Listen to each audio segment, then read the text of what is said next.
तो ये क्वेश्चन पूछा गया था गेट 2005 में 2 मार्क्स के लिए और बहुत ईजी क्वेश्चन है।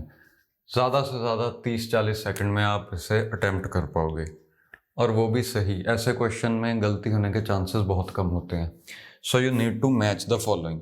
पहला आपको गिवन है a of i is equal to b of j, यानी कि ये दो अरेज हैं।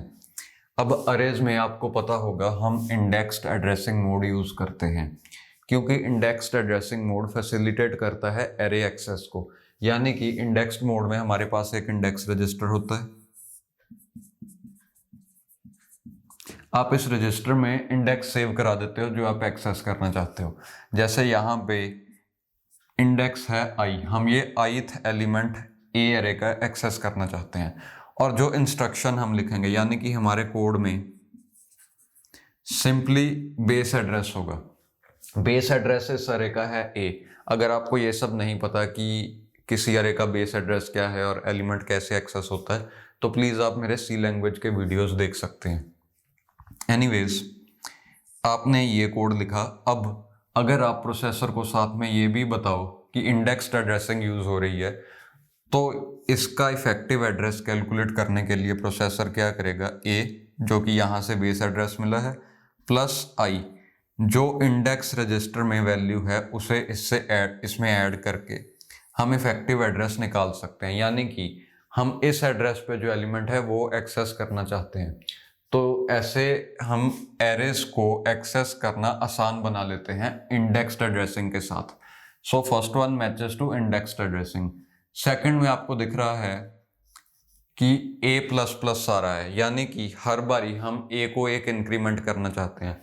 a यहाँ पे कोई वेरिएबल हो सकता है और हम उसे इंक्रीमेंट कर रहे हैं वाइल लूप के अंदर।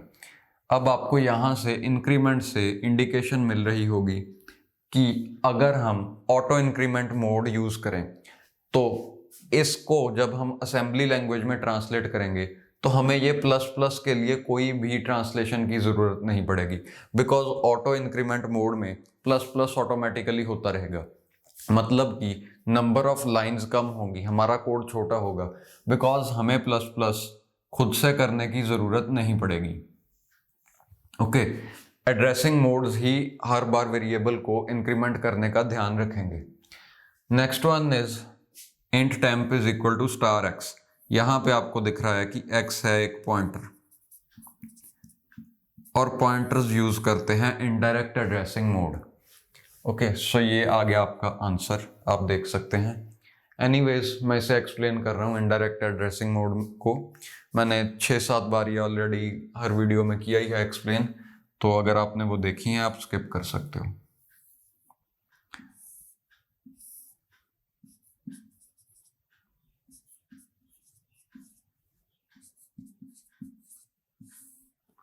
अब इनडायरेक्ट एड्रेसिंग मोड क्या कह रहा है कि जो भी आपने इंस्ट्रक्शन में एड्रेस स्पेसिफाई कर रखा है या इंस्ट्रक्शन में जो भी आपने ऑपरेंड स्पेसिफाई कर रखा है वो क्या है, वो है address of the effective address. यानी कि ये आपकी इंस्ट्रक्शन है। इंस्ट्रक्शन को हम डिवाइड करते हैं मोड बिट में, opcode, mode, opcode and operand.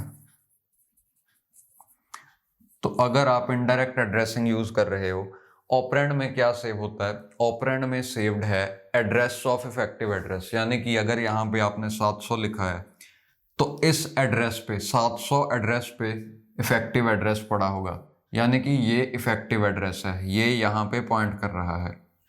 Okay, अब इस लोकेशन में किसी और लोकेशन का एड्रेस पड़ा है, यही हम देखते हैं पॉइंटर्स में, तो पॉइंटर्स इस मोड को यूज करते हैं। यानी कि यहाँ पे x, ये वाला जो मेमोरी लोकेशन है इसे आप कह सकते हो x, क्योंकि ये कंटेन कर रहा है किसी और वेरिएबल का एड्रेस। ओके,